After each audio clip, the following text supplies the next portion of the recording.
Welcome back to the Ray Lucia Show. Steve Aledort, my special co-host today, as he comes in once a week and either gets us all jacked up to want to go out and buy real estate or refinance our properties, or gets us all depressed because he tells us interest rates are going up. Steve, we don't know how much rates will go up. I think we do know that the likelihood is the trend line is north, not south from here. That being said, I need your advice to share with everybody about what you can do to lock in those rates now to improve your credit scores, possibly think about reinvesting that money or paying off credit debt. You have these adjustable rate loans that have a major impact when rates go up. Talk Correct. about Yeah, that. that's a good point. And one of the things that I recommend to a lot of my clients is, as a loan financial planner, is to allow me to do a loan checkup for you, to take a look at where your mortgage is. Do you have a line of credit? What kind of credit debt do you have? What, do you have any car payments? Do you have any student loans?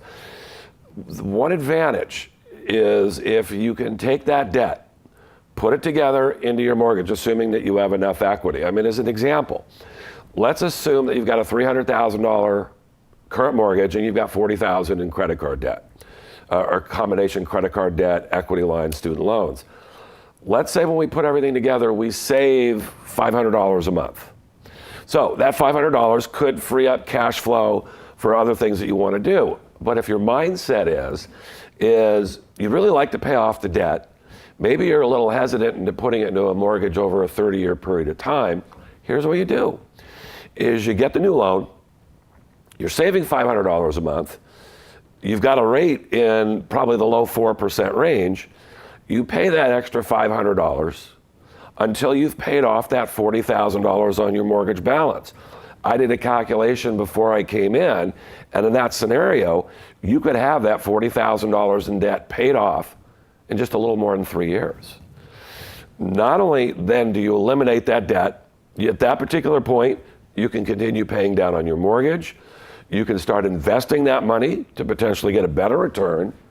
The other advantage to paying off the line of credit, to paying off credit debt, and or a car payment, is it's going to increase your credit score. Yeah, talk about that, because obviously we're living and dying now by our credit score. Absolutely. Whether we like it or not. I don't particularly like it, but I have no choice. I mean, when I first started, credit scores weren't part of the equation. An underwriter was going to look at the scenario, crunch the numbers. If you had some late payments, give me a good explanation. But credit scores make a huge difference on the type of rate that you can get on a mortgage, the type of rate that you can get on a line of credit, the type of offers you may get on a credit card, the rate that you would be able to get on an auto loan. So it's real important to be able to manage that credit debt. You want to minimize, if you've got $40,000 in available credit, you want to keep what you owe on that at a balance of 30% or less. That's potentially where you're going to get your best potential credit scores. If you've got credit debt, don't make the minimum payment. How does that differ from the mortgage debt? If you said you paid off all your credit debt by throwing that into the mortgage, does the extra mortgage hurt your credit score? Not at all. Basically, what they're going to do is they're going to look at your mortgage, and then they're going to really look at that credit debt. So let's assume that you had $60,000 worth of available credit, you owed $40,000, and you paid it off. It may take a couple of months. You may see a 20, 30, 40 point or more increase in your credit score from just getting rid of that credit debt. Now, adjustable rate loans, real quick, because I do want to get into the rental property thing. On adjustable rate loans, how much do you anticipate those payments going up if, say, mortgage rates go up 1%? Now what's going to happen is there's certainly a higher chance that the adjustable rates are going to move close to the same direction as to when the Feds increase their rates. Because they're based on shorter term. Correct, and they're based on certain indices. The other kicker is if you have an adjustable loan, the reason you have an adjustable loan is that most people had loans that were fixed for 5, 7, or 10 years. Yeah. So now you've got a loan that's being amortized, you've got 20 years left, or 19 years left, or 18 years left. So when there's an increase in interest rate, there's a bigger difference on a mortgage and what's going to increase on your payment. So for instance, on a $300,000 loan, If there's a full 1 point increase, you may see anywhere between $160 and $300 or $400 more per month required on that mortgage payment. So for those people out there that have adjustable rate loans, it really might be a good idea. Again, what I'm doing for a lot of my clients is giving them, here's what you have, here's where it can go, here's what we can potentially do with a new 30-year loan or maybe a 20-year loan or a 15-year loan to find out how we can better put you in a position, not just now, but being able to pay that debt so that when you get ready to retire, you've minimized or eliminated the majority of your debt. Okay, I want to talk like a financial person for just a second. If you buy direct-owned real estate, your own place, let's say you borrowed some money out of your home and you bought a property, the mortgage payment equaled the rent, just for the sake of this $2,500. We're talking about an investment property. Yeah, $2,500 a month. You use other people's money to pay that off and to keep the place pristine. And if you raised rents $2,500 a month over the next 30 years while you paid that off, if you raised them 2.5% a year, which I think is reasonable, that's $5,244 a month annuitized income when you're 65, 70, 75 years old. If I'm getting $5,000 a month, what does that tantamount to over a 360-month period of time at, say, 2.5%?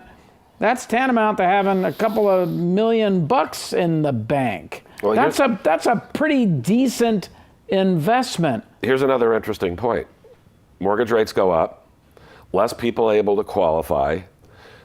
If less people are able to qualify and buy, less people owning homes, that's going to put a larger pressure on rental rates, right? Going up. So again, if you've got the down payment on an investment property, generally need a minimum of 20. You get a much better rate with at least 25% down. You catch the lower rates right now, then you've got a chance to have an income producing piece of real estate where there's going to be potentially a lot more need from people down the line if interest rates go up and less people are able to qualify to own and have to rent. See, my position is we've made a bunch of money in real estate over the past 5, 6, 7 years. And there should be equity. If you've owned your property for the last 5, 6, 7 years and made your mortgage payments timely, you've probably got a decent credit score and a whole bunch of equity. So if you really felt, and I think your point is excellent, that if interest rates go up, there's probably going to be higher rents ahead, and therefore that rental property becomes more valuable as the rents go up. They're not going to go up just at inflation. They might go up at beyond inflation. That, to me, is a potential winning proposition. It's a risky proposition, too, folks. Please don't go out and do this unless you get help from an experienced professional. But with rates where they are right now, even though real estate prices are, I think, richly valued in many areas, in some areas they're still pretty reasonable. Well, I mean, if you can either get a cash flow or based on your tax bracket, if you're able to deduct, because once you reach a certain income level, you're not allowed to deduct any negative depreciation. Yeah, current deduction, you know. Correct. Then you may find that even if you're not completely breaking even, if you're able to write it off, getting that deduction on the property where it doesn't really cost you anything, then you've got the increase in value, potentially increase in rents, and you have another investment tool as you're getting ready to retire, which is a piece of real estate or more than one. Now, as a financial guy, I would look at that and say, okay, well, if I bought a property and I needed to put $100,000 down, just to pick a number, put $100,000 down, that $100,000 over a 30-year period, if I got 5% on it, would be worth $432,000. If I tried to turn $432,000 into a $5,000 a month income, it wouldn't even last me 8 years. Yep. On the other hand, if I own the real estate with that money, I've got what is tantamount to $2 million in my bank account for purposes of providing me another 30 years of income. That's where I see this huge benefit. We talk, folks, about annuitizing income all the time. This is a way to do it. It's certainly not guaranteed, and there are tons of risks along the way. But I think if you get help, this is something that can pan out for you as part, not all, as part of your investment portfolio. If you buy wisely, if you can afford the payment, especially if somebody moves out for a month or two, then in the long run, it's really difficult to lose in real estate if you buy and hold. Buy and hold. Sound familiar? Steve Aledort.